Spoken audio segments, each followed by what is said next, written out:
I'm talking about something that the world thinks is a contradiction. I don't understand why anybody should ever verbally dress down an employee in a meeting, ever. I think humility is one of my greatest strengths. I would argue that nobody that consumes my content sees humility. I also believe that 98% of the world doesn't even think about what I just said, and all these things are the foundation of success. Mr. Gary Vaynerchuk in the house. How you doing, man? I'm doing well, Evan. How are you? I am amazing. You guys know this man. He's got sneakers. He's got books. He's got merch. We're almost wearing the same thing. I don't know. It's pretty close. There you go. Love it. He's got wine. I drank all of mine. I was trying to find the wine, but we finished it, so we got to order a second round. And he's got a new book, 12 and a half. Dude, I'm so excited. Welcome aboard. Looking forward to chopping this up. Thank you, brother. I'm really happy to be with you. It's good to see you. I hope you're well. Yeah, I'm really excited about this book. I was telling D-Rock and Ragav and some of my crew, May, I was telling her like this the other day. I was like, this is the first book that feels like Crush It since Crush It. And what I mean by that is, I think we all, thank you. I think we all know when we went further than our capacity. You know, when you like hold your breath 10 more seconds than you really believed you could underwater, or you just did an extra set in the weight room, or you just, you emotionally parented better that day than what your consistent high level is. I feel as though what's unique about this book for me personally is I'm incredibly proud of all my books. They've all done extremely well. Every day I get a DM or email about Jab Right Hook and how it helps somebody. The last book, Crushing It, was really a continuation of the book that I mentioned, but I knew when I wrote Crush It that it was my first album. You know, like when you have your first album, for a lot of artists, the reason they are one album players is you have your whole life to write it. You know, I had my whole life to write Crush It, and I wrote it at a time where it was very obvious to me that the world is changing and people can make money by doing what you like. What I wrote in Crush It that was became the biggest truth in our society, and I'm very proud of that. This book feels the same because much like when I wrote Crush It, and if you go read the early Amazon reviews, people are like, yeah, you're gonna make money being on YouTube. It's really funny to read and look back because it is 12 years ago and the world was different in 2009. I think what's really interesting about this is a book that was written and people are gonna read it and be like, I don't think the things that I believe make somebody an alpha business person and are the competitive advantages are accepted in our society today. I'll give you an example. I don't understand why anybody should ever verbally dress down an employee in a meeting, ever. I will never, I do not believe that there is ever a time to completely make somebody feel lesser than in a meeting aggressively amongst others for any reason whatsoever. I also believe that 98% of the world doesn't even think about what I just said or necessarily agree with it because it's been accepted in business, and I don't think it should be, and not because I'm foofy and I'm like, it's because I actually think it's detrimental to the actual success of the business. What's interesting about what I'm starting to understand about myself is I have a lot of points of view that may seem like a non-entrepreneur and like a right? It sounds more like an ideology or somebody who's never been in business, like has this like dream that it could be like this. And in return, I'm in it. I'm incredibly successful in it. I have a lot of people that I've observed who are incredibly successful in it that subconsciously and consciously believe that that kindness and good behavior and all these things are the foundation of success. And I don't think that's something we're talking about. And I'm at a place in my career where I have a big enough platform. I have enough gray hairs now where I have clarity on this. And I wanted to write this book about traits, and I called it 12 and a half because one of the biggest ones, kind candor, is something that I've struggled with. Gary Vee, in content on an interview like this, definitely on stage, he's really great at candor. Gary Vaynerchuk, the executive, when he thinks D-Rock is not doing a great job, dances, tries to use optimism. Like, I find any way to get him there other than sitting down and being like, D-Rock, you're really not doing this well. This is a problem, because I always thought that would make people fearful, and I hate fear. And I was very vulnerable in this book of saying, like, yo, this has been a real problem for me. It's a half for me. You guys might have halves on self-awareness or kindness, but I, after 20 years, took the subconscious, because I always knew, but I couldn't get it here. And I have now, in the last 3 years of my career, blossomed even more aggressively last 2 years, because I'm getting better at it. Oh, by the way, my kind candor is nowhere close to my kindness or my curiosity or my tenacity. And so it's a really, I'm really excited about this book. It feels very different for me. And once it gets into hands, I think it's going to be a moment similar to Crush It. But that moment, I was at a zero, you know, kind of like from the world knowing me, and that became my bump. I'm not at zero now. And I think the thoughtfulness and the clarity on the nuances of my thinking that is sometimes lost in a single half clip on Instagram, or, you know, that's what I'm excited about. I think it's going to help a lot of people. The book is called 12 and a Half. We pinned the comment there. YouTube, check the description. We're going to link it up there. Dude, I was so excited. You low-key dropped it on somebody's podcast, said you're working on a book on EQ. And I remember like running to my computer, sending you an email with like 1,000 exclamation marks to say, dude, we got to talk. I'm so excited. How can I help? How can I support? I bought 108 copies. Thank you. So I'm excited for them to be shipped. And here's why I'm so excited. You've been talking about EQ forever, since like early days, Gary Vee show, saying like, I hope they develop a test for EQ, like dig me out of the grave and like test my bones because I'm all-time great on EQ. But then when people would ask you like, hey, how did we do it? You never had an answer. You couldn't answer the question back then. It was really hard. It's like, how do you be beautiful? Right? Like, and there is plastic surgery, and is that actually beautiful or not? As a guy who hates makeup, I don't love the modern way of what beauty is defined. But yeah, it's like, how do you be fast? Right? Like I always, you know, like you can work on speed coaching, but I wasn't ready. To your point, I really love you for that question. I wasn't ready. I knew I could speak to its importance.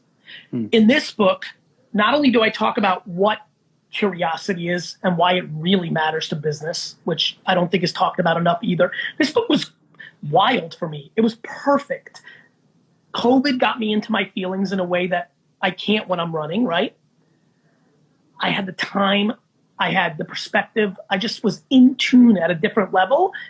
And, you know, things emerged as I sat and tried to put it together.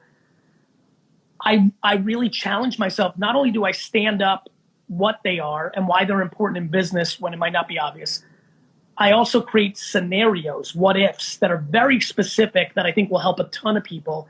But then third, and what I'm proud about, to your point, is there's an exercise for every one of them. And they're pretty wild. They're pretty unique. And it's still hard. And I don't know if I nailed it. I'll give myself like a 7 or 8.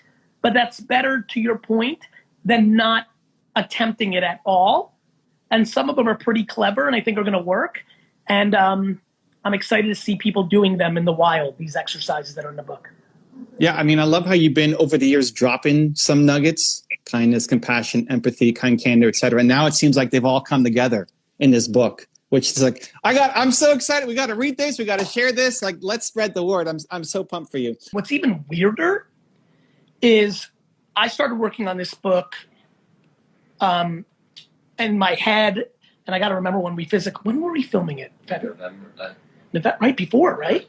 Good, so this is right.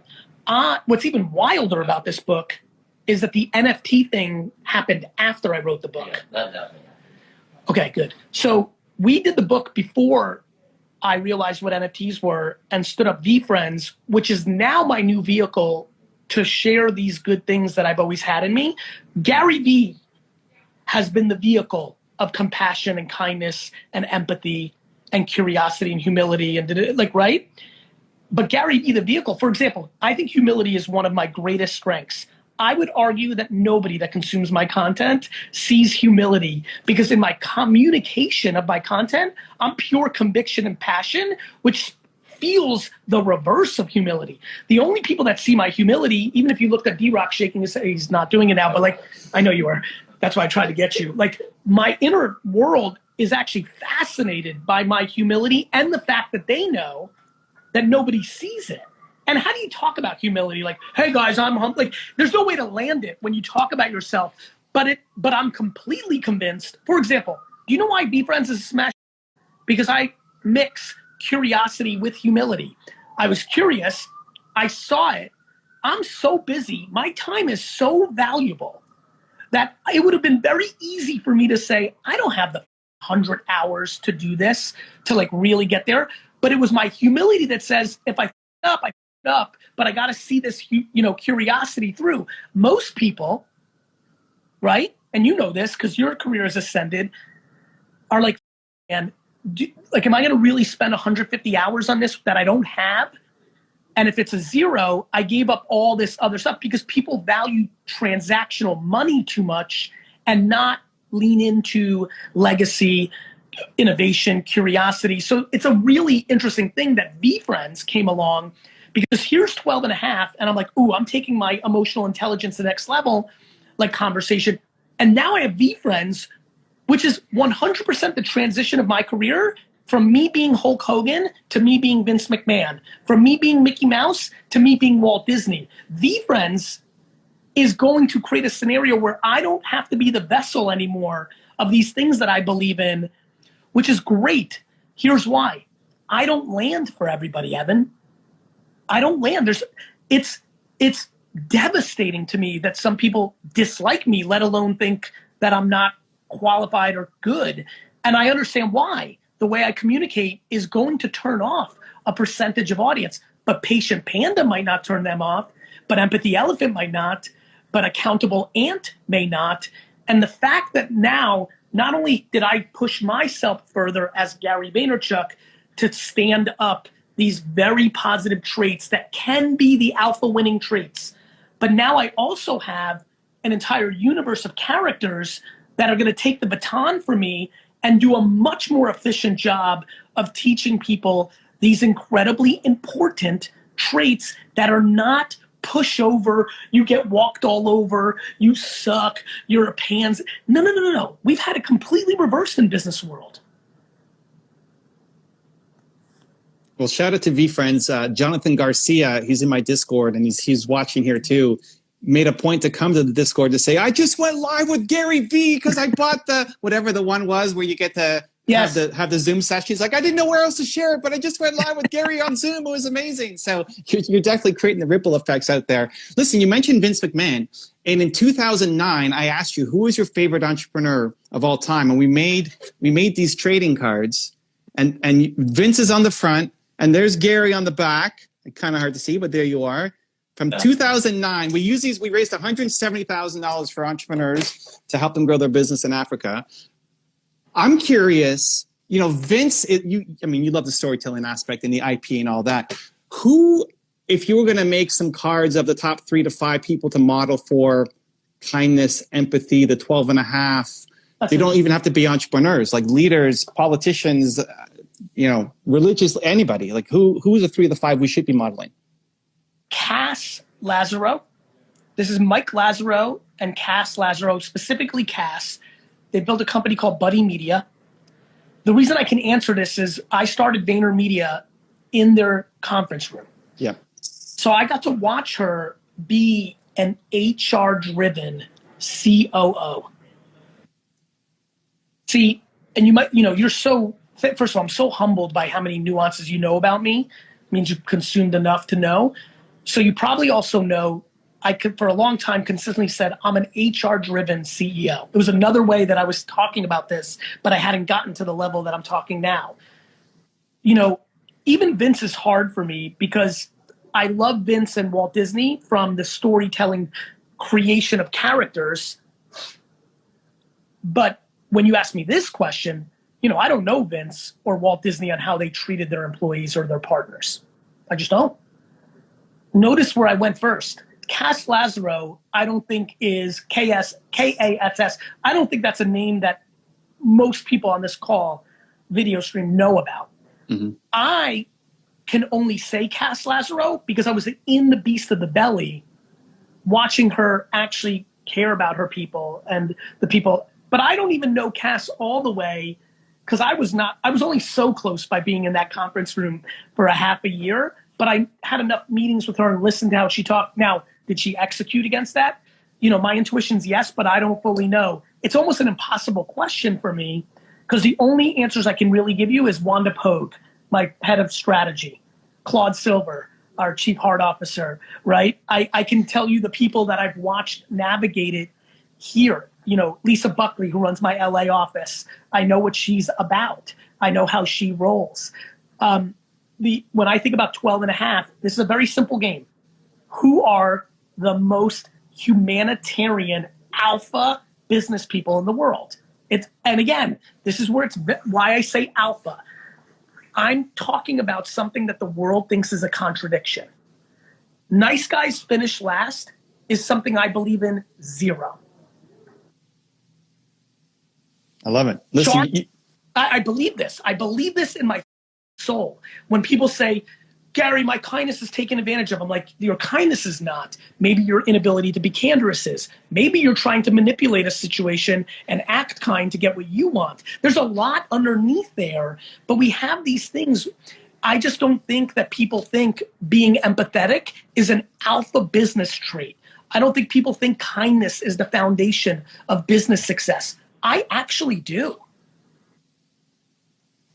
And that's the argument of what I'm putting in this book. And why and how. And the examples are wild. There's one example, D-Rock, you probably remember, where I talk about what you do when your partner of 20 years stole money from you.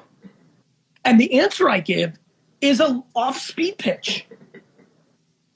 And I'm curious. I'm dying to see what's going to happen. Dropping soon. Guys, 12 and a half. YouTube, again, link in the description below. Go pick up. I have 108 copies, so you guys got to go pick up a copy yourself. Listen, I got to ask you this question. So you were paying attention and you're getting something airdropped. And so you were very strategic. I'm very proud of you.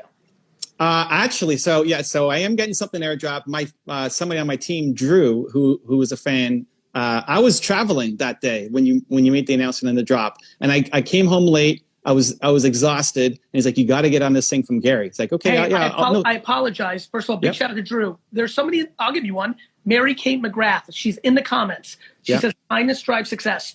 This is a great one for the answer. Mary Kate McGrath is somebody that I would make a sports card of for 12 and a half. Why? Because she worked with me, for me after I bought Pure Wow. She was the head of editorial. She's moved on now to become a successful COO. I'm just glad that I saw her in the comments because she was adored by her team, but she was a businesswoman. This wasn't about giving entitlement or coddling everyone, but this was coddling everyone in the moment they needed to be.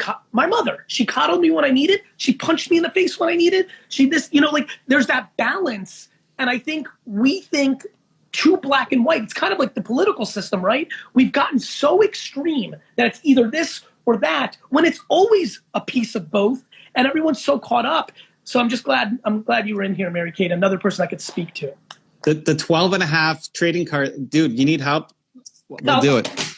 The 12 and a half Heroes trading card series to put some exposure and shine a light on the winners. I love it, dude. Okay, I got to ask you this question. In your 20s, you talk about a story when you're in a tough spot, you go into cocoon when you're angry at your team. At least that was the story. So in your 20s, there's one time you had to leave work at 4 o'clock to go home and sleep because you were such a deep cocoon. No, yes, and I love you again. That nuance real quick was because we lost the state of Texas and we lost so much revenue and there was nothing I could do about it. It was like a big death blow. That wasn't about the team. What that might be mixing with also is a guy that I was incredibly kind to and gave a lot of opportunity to stole an ungodly amount of money in stealing product. That was the only other time. I actually dealt with that pretty well. Back to 12 and a half. Guy steals hundreds of thousands of dollars worth of wine. He shipped it to himself. He like manipulated the pretty hardcore system we had and like got it there. And my immediate reaction was, I hope that everything's okay with him. Hundreds and hundreds and hundreds of, my dad's immediate reaction is, I'm going to put him in jail for the rest of his life.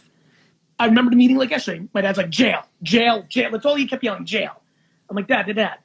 I'm like, we know this dude. He's been here for 7 years. Like, this is a newer phenomenon. Look, here's the data. It's been 14 months and that hurts and it's been a lot of money, but maybe there's something wrong. So that's just for instance. So getting upset, like if you're upset at something and you go into a cocoon, is that still something that happens? And if so, how do you deal with it? Like, because this is so selfish for me. Like I struggle with it too. When you're a leader, I think the number one line on a Bill of Rights of a leader is you must eliminate fear from your team. It's why kind candor really with me. When I had the realization 4 or 5 years ago where it went from subconscious, because I always knew in the back, but you know how it's hazy and then sometimes it gets clear as when it got clear as that my inability to be candorous to people actually created fear in my companies because people didn't know if they would get fired out of nowhere. It was the lowest point of my professional career because I realized I had failed in my ambition to eliminate fear. The surface level and the majority of the energy of my companies was lack of fear because I would go into cocoon, I would put on my shoulders, but there was this underlining subculture of fear, normally by people who were underperforming because they felt that they were underperforming. They knew too, subconsciously or consciously. But that was a big deal for me. So just going back to this, the first thing I do when there's something scary is I block it. 99% of the time, I was built for it and now I have reps. I can take it, convert it, and lead. When it's extreme, I go into a cocoon. When COVID happened and the first week, tons of clients saying they're not paying.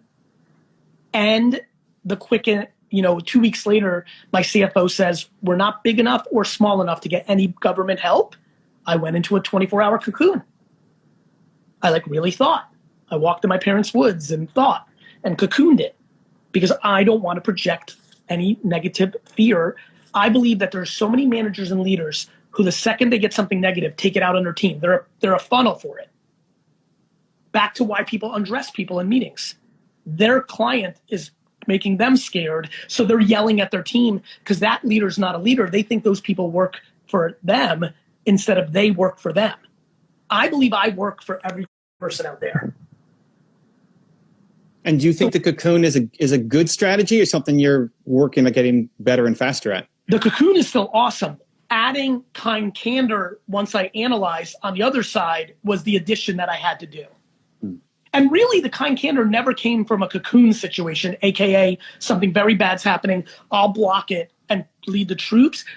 It was actually far less silly. It was a real vulnerability. It's kind of like, the elephant that gets a little hangnail and you're like, how's that elephant? Those cartoons in the 70s and 80s. I should have never listen, that's unfair. I grew up in a way, DNA-wise, parenting and circumstance and the way I naturally navigated that really demonized confrontation. And I've refined it now. Undressing somebody inappropriately in a room is very different than not being able to go to somebody in a separate meeting, sit down, and respectfully and kindly deliver critical feedback. But I viewed all critical feedback as negative because most of what I saw with critical feedback in my youth and around what I saw was delivered so poorly that I was unable to dissect the vessel delivering the feedback from the value of feedback. You've talked a lot about how the closest people to you, that's the thing that matters the most. As long as they're healthy, happy, you're good, right? I think business thing doesn't matter. How do you think? Hey, you want to see something awesome? Look what number 1 is on the traits. Yeah, there you go. So if D-Rock dies tomorrow, sorry, D-Rock, we're just role playing. If D-Rock dies tomorrow, he's laughing at him. So D-Rock's dead tomorrow. How deep of a cocoon does Gary go into? And what do we not hear from you for a week? Like what happens? I think D-Rock's more like a 24 to 48 hour silence. Look, this is real talk. D-Rock is a top 50 person for me, top 100 person, top 70, 50, 40. He's not my 10, 11, 12 family members. And like, it's just the truth. When it comes to the business world, he's definitely in that top 25. So he falls into that 40, 50 range. It's real life. How did D-Rock die? Right? You know, like that matters. How do I feel at peace with it? Did he get terminally ill and he was in the hospital for a month and I was too busy and didn't see him enough because really I was just protecting my own feelings because I love him so much and I didn't have the strength to go see it, and just like made subconscious, and now it's clearly conscious because I'm able to talk to it, behaviors that I was like too busy. Like, I think there's a million variables that go into something like that, but let there be no confusion. I've had a lot of good things happen in the last year professionally. You know, VeeFriends has been an iconic success for me and has probably really established me in a different place for myself. Forget about the market. And when I tell you, Evan, it's almost as if it didn't happen. It's almost as if it didn't. I don't care about business. I don't. I love it. It is my great hobby.